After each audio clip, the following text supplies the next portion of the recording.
प्रिय छात्र छात्राओं, शुभ स्नेह आशीष। मैं बीके सिंह, प्रधानाचार्य नवजीवन इंटर कॉलेज पटहरवा, जनपद कुशीनगर। आज हम कक्षा 12वीं के विद्यार्थियों के लिए गणित विषय के अंतर्गत सदिश बीजगणित चैप्टर का प्रारंभ करेंगे, जिसमें हम मुख्य रूप से सदिश बीजगणित के बारे में बताएंगे। साथ ही साथ इसके प्रकार, दिक् कोसाइन आदि की चर्चा करेंगे। प्रिय विद्यार्थियों, ये जो सदिश बीजगणित है, जिसके अंतर्गत आप इसकी चर्चा करने जा रहे हैं, त्रिविमीय ज्यामिति आपने अध्ययन किया होगा क्लास 11th में,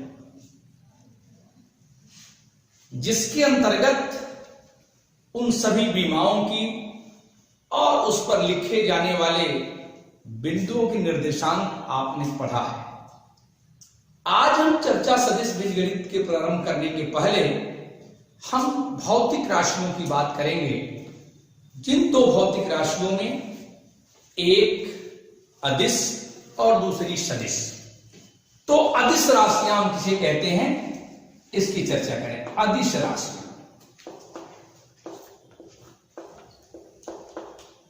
अदिश राशियां जिसे कहते हैं स्केलर।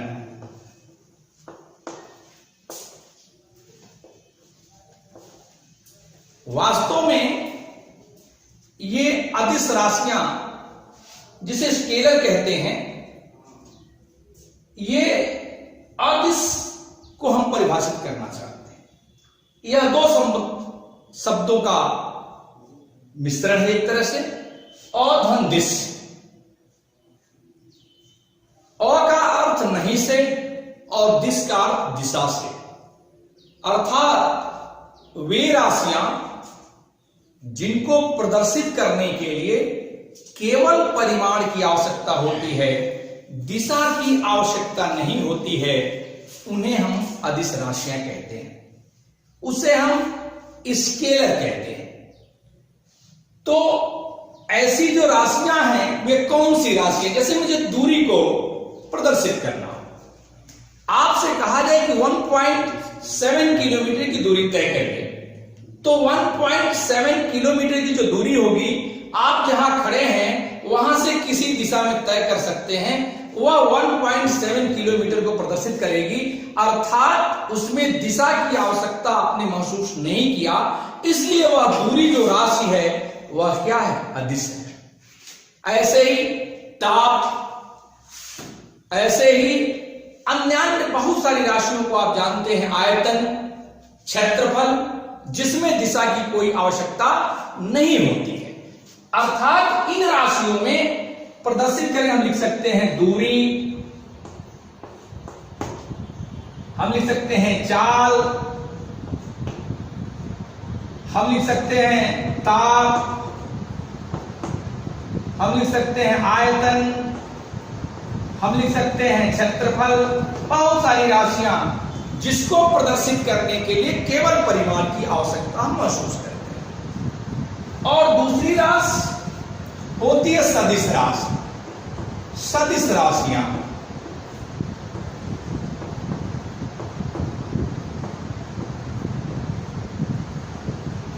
जिसे आप कहते हैं वेक्टर्स,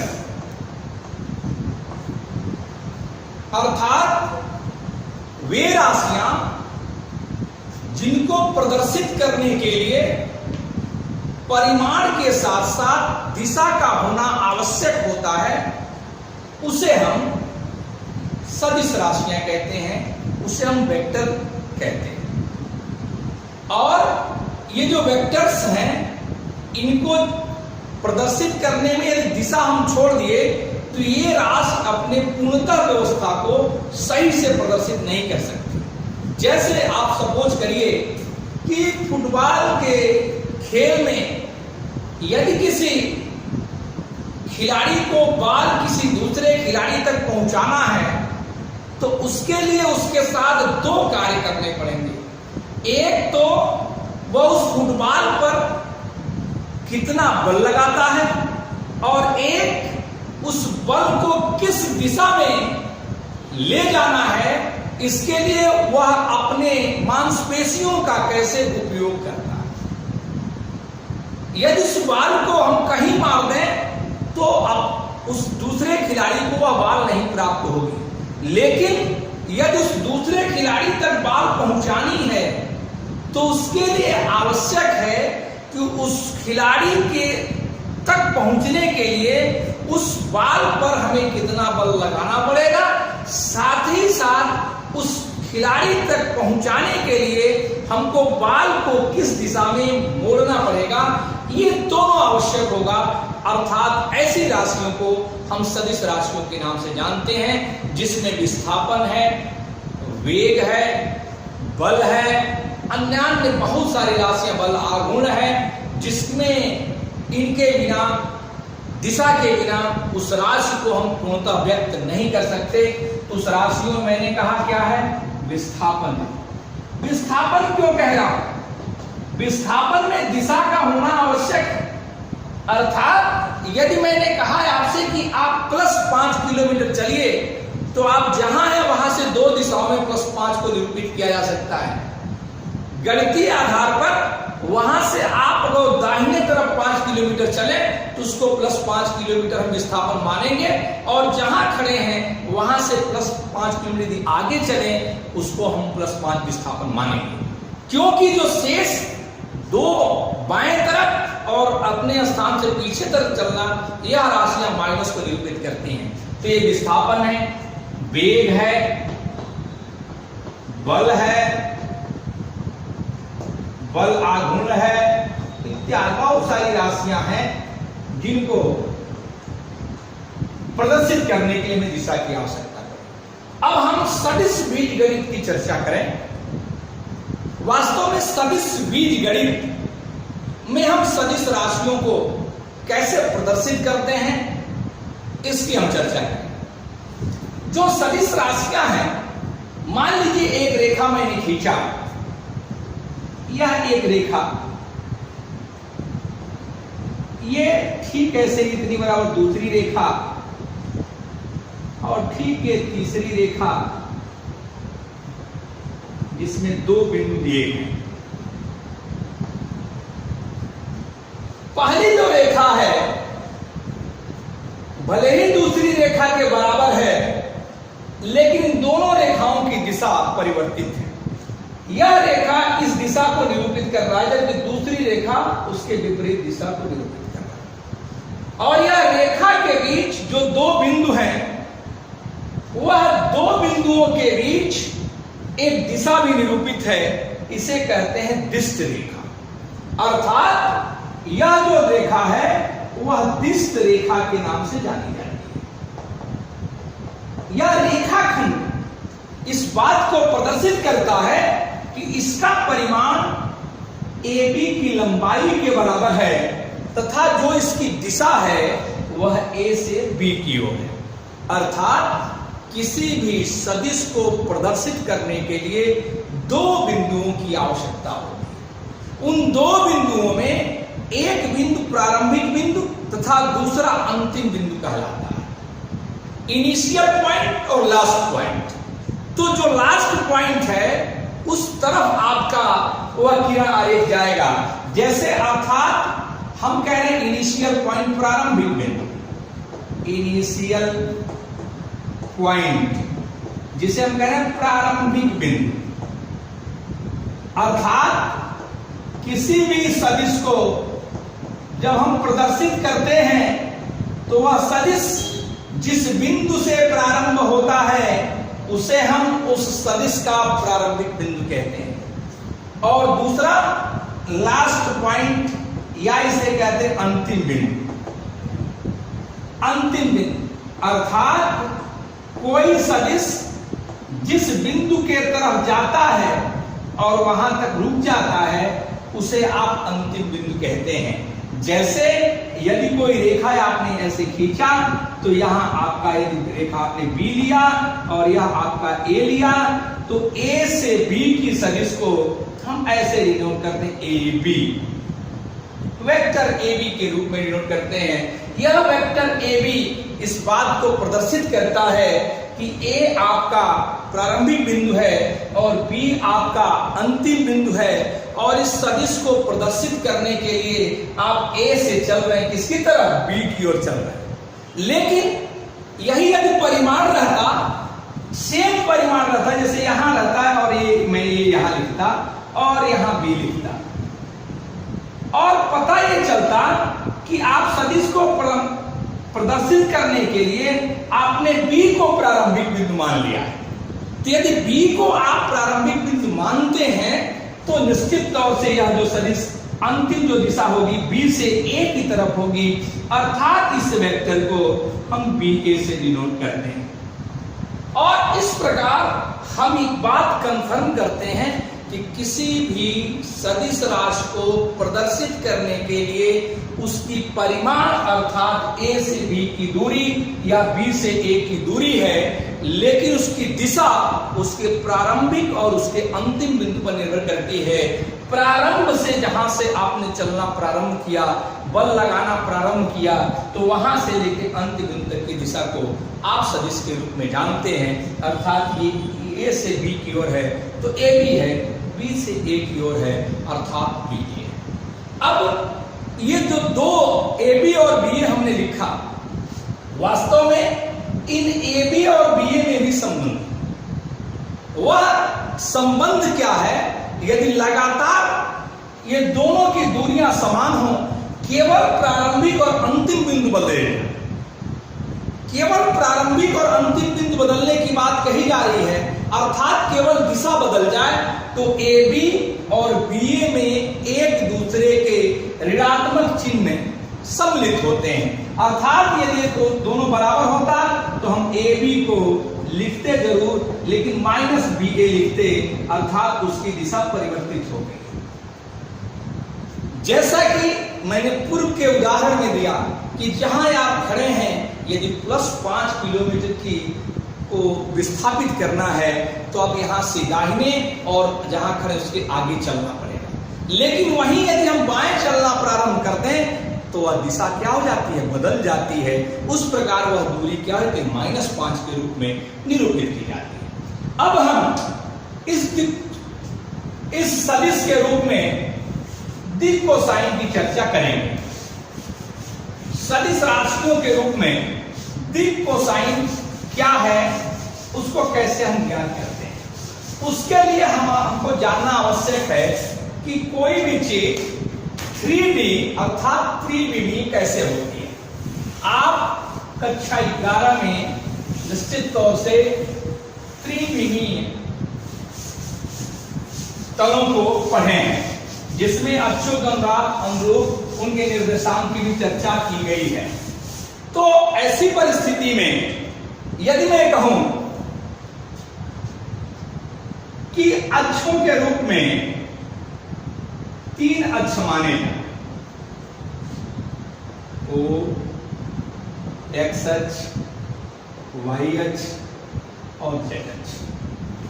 वैसे तो आपको ये दिख रहा है कि जो 3 अक्ष हैं, उन तीनों अक्षों के बीच जो इस फिगर को देखें तो कोण आपका अंतर दिख रहा है, लेकिन वास्तव में ऐसा है नहीं। त्रिविमीय में मूल बिंदु के सापेक्ष जो तीनों अक्ष दिए जाते हैं, वो तीनों अक्ष एक दूसरे के लंबवत होते हैं। वह कहां होते हैं, वास्तव में यह ओ से यदि हमें चाक आप देखें तो जो एक्स है इस दिशा को निरूपित करता है, ठीक इसके लंबवत कार्य करता है। अर्थात जब इसके लंबवत कार्य करता है तो हम सीधे इसके ऊपर खींच नहीं सकते हैं, उसी रेखा को यहां खींचा है, अर्थात इसके बीच की दूरी कितनी डिग्री है, 90 डिग्री है। इसके बीच की दूरी भी कितनी है, 90 डिग्री है, और इसके बीच की दूरी भी कितनी है, 90 डिग्री है। बहुत सारे बच्चे इस बात को लेकर कंफ्यूज हो जाते हैं कि इन तीनों का योगफल तो 270 हुआ, 270 हुआ, लेकिन हम एक बिंदु के परितः जब पूरी दूरी चलते हैं तो वह संपूर्ण कोण होता है, अर्थात 360 डिग्री का होता है। तो आप बताएं यह 270 क्यों है? ये पूरा नहीं है। मैंने बताया कि यह दो अक्षों के लंबवत है। अब ये लंबवत, क्योंकि यहां से रेखा ऐसे हम खींच नहीं सकते, तो इसलिए उस रेखा को खींचने के लिए आपको इसे एक्स अक्ष के ऐसे रूप में बनाना पड़ा है। तो यहीं से स्टार्ट हुआ दिक् कोसाइन। दिक् कोज्या किसे कहते हैं? दिक् कोज्या direction cosine, direction cosine.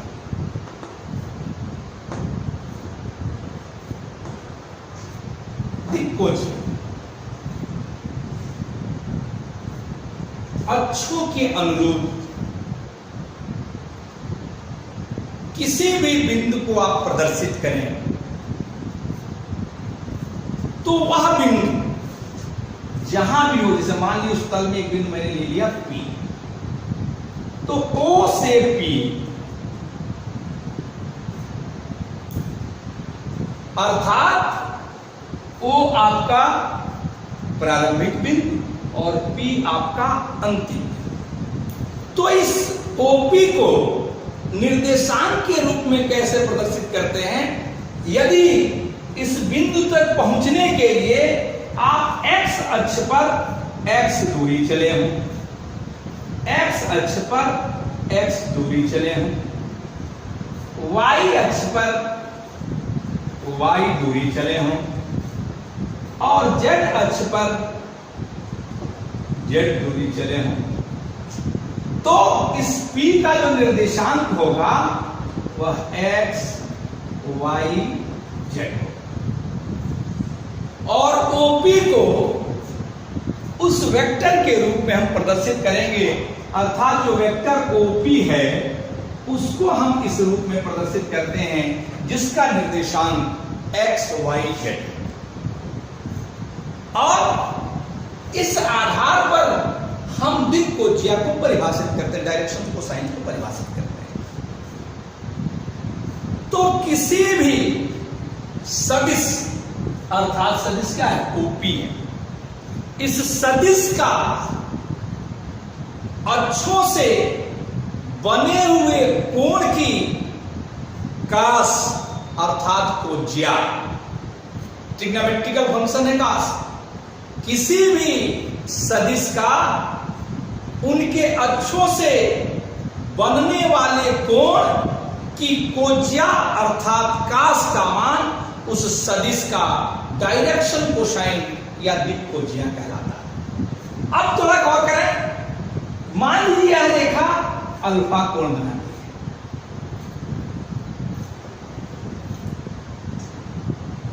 y से बीटा कोण बनता है और z से गामा कोण बनता है। तो इसके तीन अक्षों के अनुरूप तीन डायरेक्शंस कोसाइन।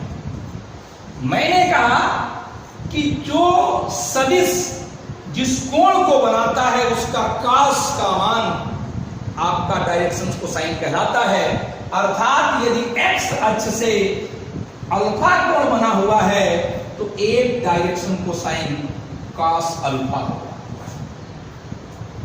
y से बीटा कोण बना हुआ है तो उसका कास बीटा होगा और तीसरा कास गामा होगा।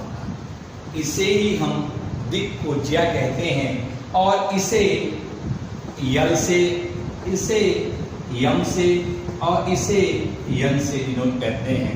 अर्थात उस दिए जाने वाले सदिश की x अक्ष से डायरेक्शन कोसाइन कास अल्फा है जिसे यल से प्रदर्शित करते हैं, y अक्ष से कास बीटा है जिसे यम से प्रदर्शित करते हैं और z अक्ष से कास गामा है जिसे यम से प्रदर्शित करते हैं।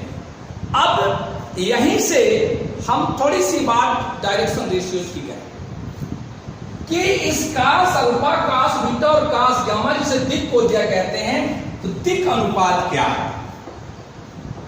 दिक् अनुपात, जिसे कहते हैं डायरेक्शन रेशियोज, डायरेक्शंस रेशियोज।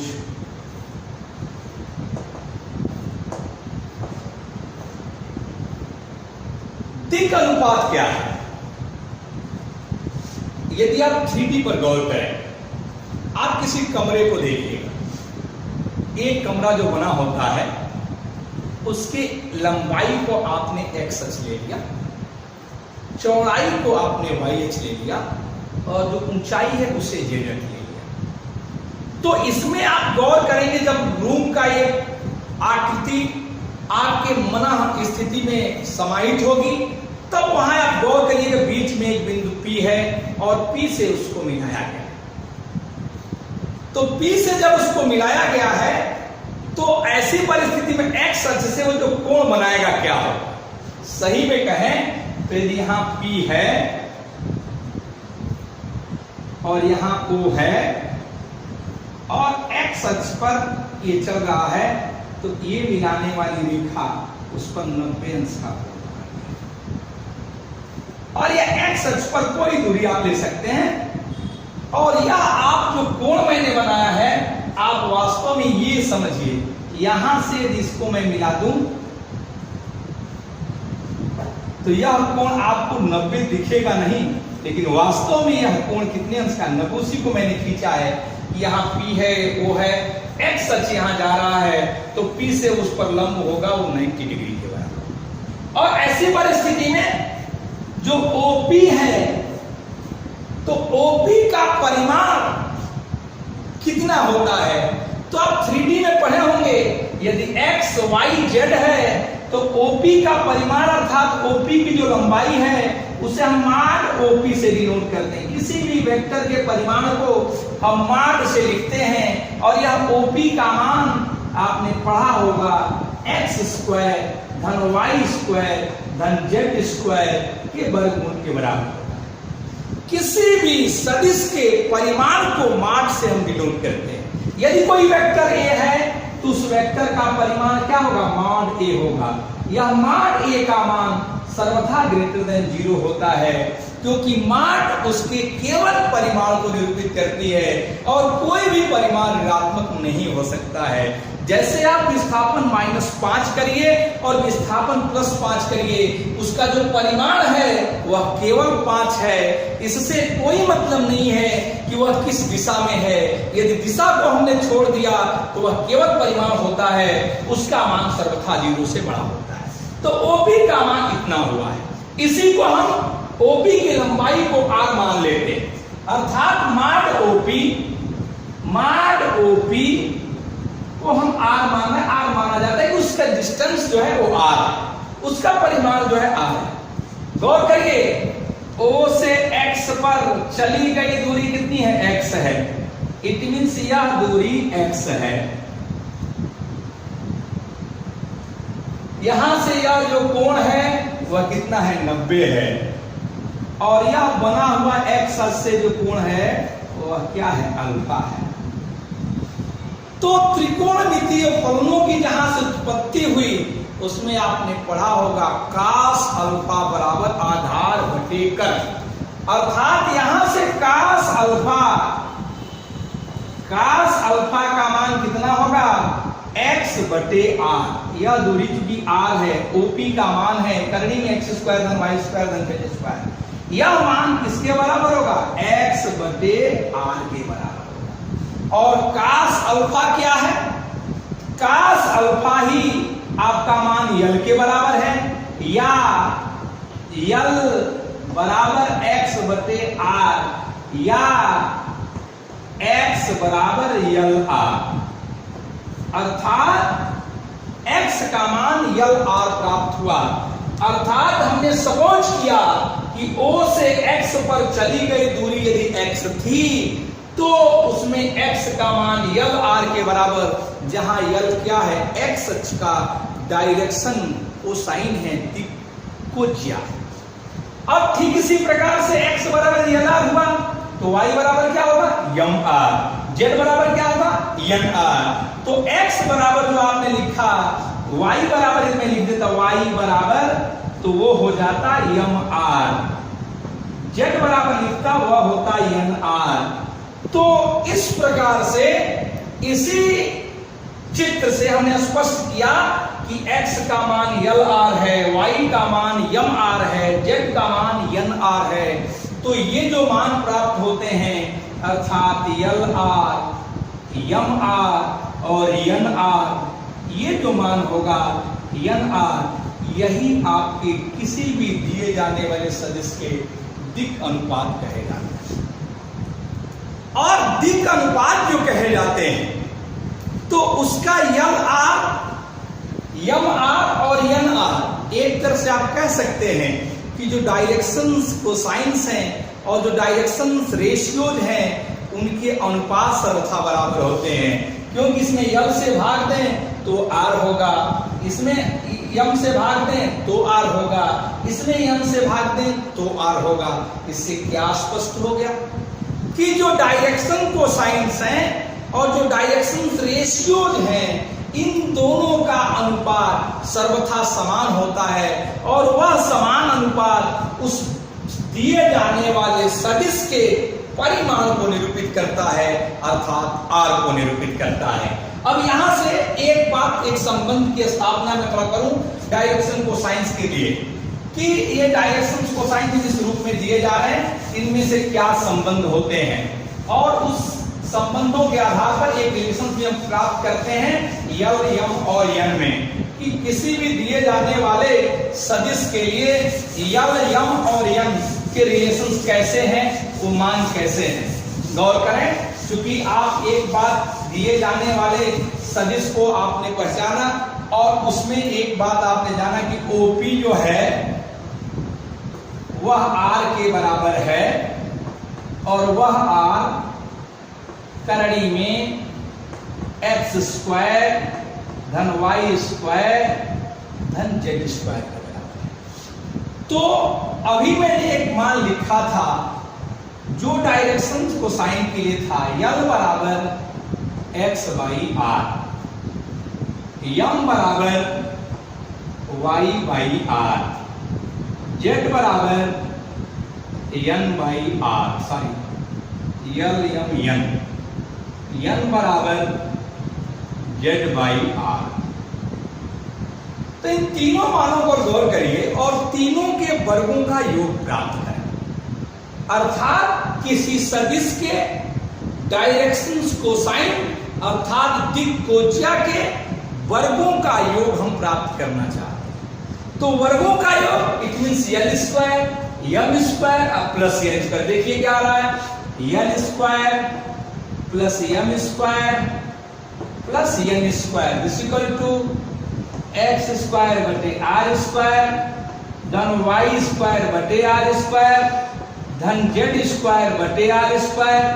यह मान क्या हुआ, x स्क्वायर धन y स्क्वायर धन z स्क्वायर बटे r स्क्वायर। और चूंकि r का मान करड़ी में x स्क्वायर धन y स्क्वायर धन z स्क्वायर है तो r स्क्वायर का मान करड़ी हट जाएगी अर्थात ये मान हो जाएगा x स्क्वायर धन y स्क्वायर धन z स्क्वायर बटे x स्क्वायर धन y स्क्वायर धन z स्क्वायर। ये मान दोनों समान हैं जिसकी वैल्यू 1 आएगी। अतः आप कह सकते हैं L स्क्वायर धन m स्क्वायर धन n स्क्वायर इक्वल टू 1। इस प्रकार हम किसी भी सदिश के दिक्कोज्याओं के वर्गों का योग सर्वथा 1 के बराबर होता है और इस बात को हम सिद्ध भी किए हैं और इसका हम कहीं उपयोग भी कर सकते हैं। जैसे यदि कह दिया जाए किसी भी दिए जाने वाले सदिश के 2 डायरेक्शन कोसाइंस कितने हैं तो तीसरे डायरेक्शन कोसाइन का मान ज्ञात करिए तो निश्चित तौर से पहले और दूसरे का मान रख देंगे तो तीसरे का मान प्राप्त हो जाएगा।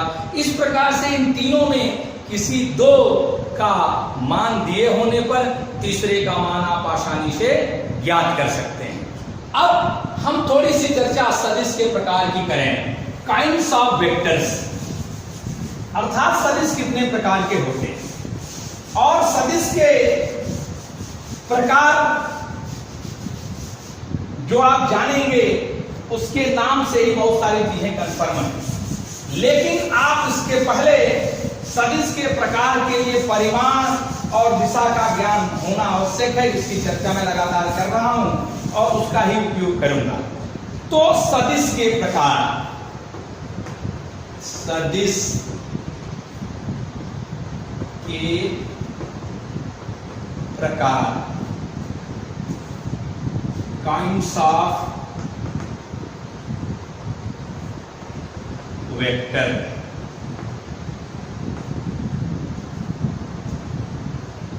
इसमें सदिश के परिमाण, सदिश की दिशा, इसी के आधार पर हम सदिश के परिमाण की चर्चा करते हैं। पहले शून्य सदिश की बात करूं, अर्थात हम शून्य सदिश किसे कहते हैं? शून्य सदिश अर्थात जीरो वेक्टर।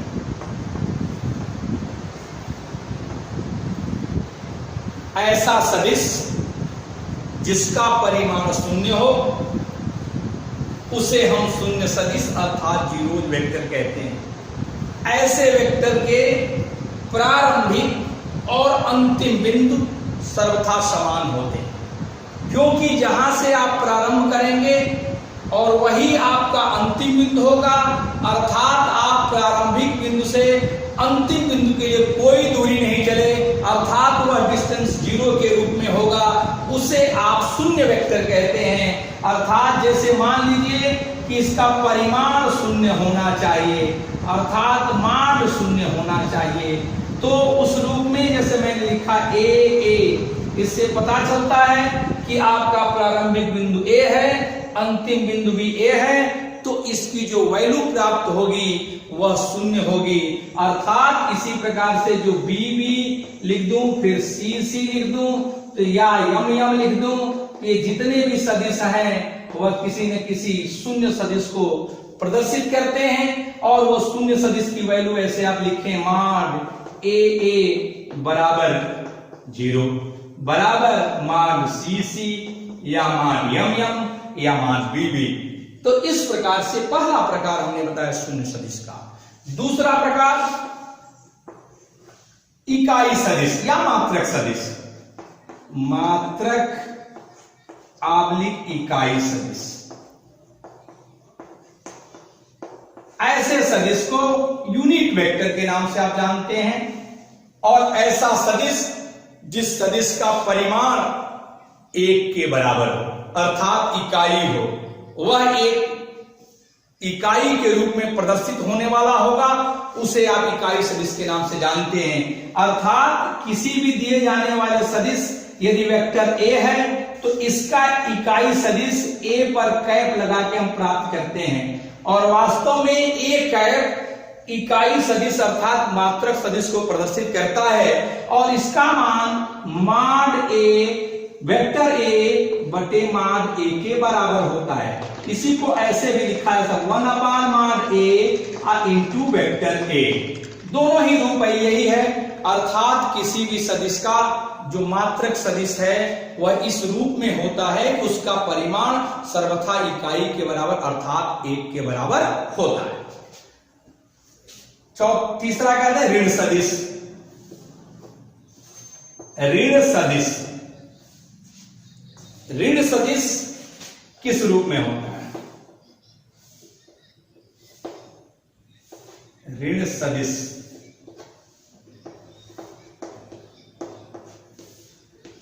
या ऋणात्मक सदिश कह लीजिए। किसी भी दिए जाने वाले सदिश का यदि दिशा बदल जाए, प्रारंभिक और अंतिम बिंदु बदल जाए, तो उसे नेगेटिव वेक्टर्स कहते हैं। अर्थात यदि एक वेक्टर ए है तो इसका ऋण सदिश नेगेटिव वेक्टर -a होगा, और यदि ये -a है तो दूसरे रूप में मैं लिखूं ab, अर्थात ये b यदि कोई सदिश है तो इसका -ba। अर्थात आप ये बात कह सकते हैं कि ऐसे सदिश जिसके प्रारंभिक बिंदु और अंतिम बिंदु इन दोनों में परिवर्तन हो जाए, अर्थात प्रारंभिक बिंदु अंतिम बिंदु पर चला जाए और अंतिम बिंदु प्रारंभिक बिंदु पर चला जाए, तो उस सदिश को ऋण सदिश के नाम से हम जानते हैं, उसे नेगेटिव के रूप में हम जानते हैं।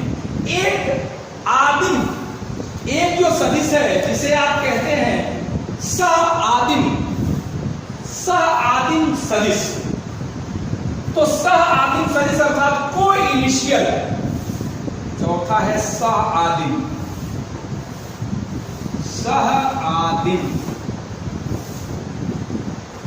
जिसे कहते हैं को इनिशियल, ये निगेटिव है,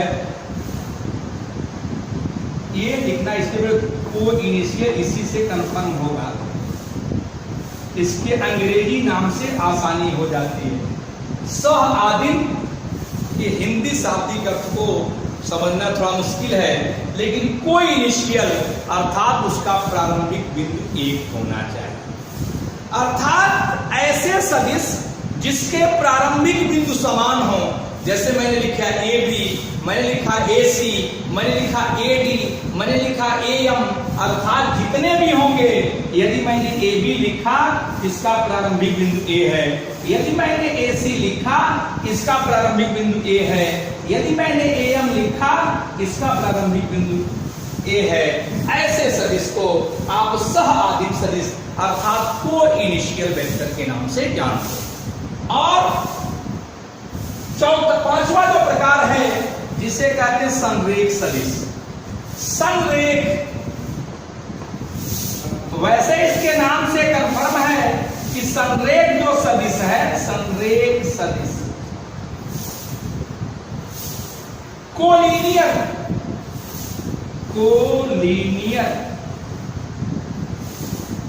वेक्टर, अर्थात ऐसे सदिश जो एक समान हो। वैसे तो एक ही रेखा का सेंस है, लेकिन सदिश में यदि वो परिमाण में समान हो और उसकी दिशाएं भी समान हो, इस सेंस में अर्थात ऐसे सदिश जो एक ही दिशा में चल रहे हो, समानांतर दिशाओं में चल रहे हो, उन्हें आप संरेख सदिश कहते हैं। वैसे एक रेखा ऐसे हमने खींच दिया तो इस पर पड़ने वाला ए बी, यहां हो गया सी, एक सदिश हो जाएगा ए बी, एक सदिश हो जाएगा ए सी, इन्हें संरेख कहते हैं। लेकिन इसी के पैरेलल यदि कोई रेखा चलती दूसरी, यदि वो डी हो गई तो वह भी संरेख सदिश के नाम से जानी जाती है। और एक सदिश जो छठवां है जिसे आप कहेंगे समान सदिश, समान सदिश अर्थात इक्वल वेक्टर। ऐसे सदिश जिस सदिश का परिमाण व दिशा दोनों समान, ऐसे सदिश, ऐसे वेक्टर्स जिसकी परिमाण और दिशाएं दोनों समान हो, उन्हें आप समान सदिश अर्थात इक्वल वेक्टर के नाम से जानते हैं।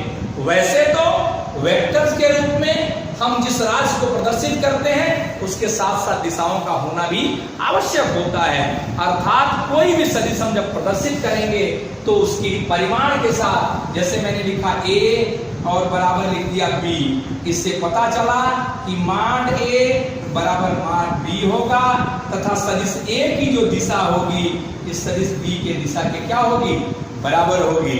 प्रिय बच्चों, आज की कक्षा बस इतना ही। धन्यवाद।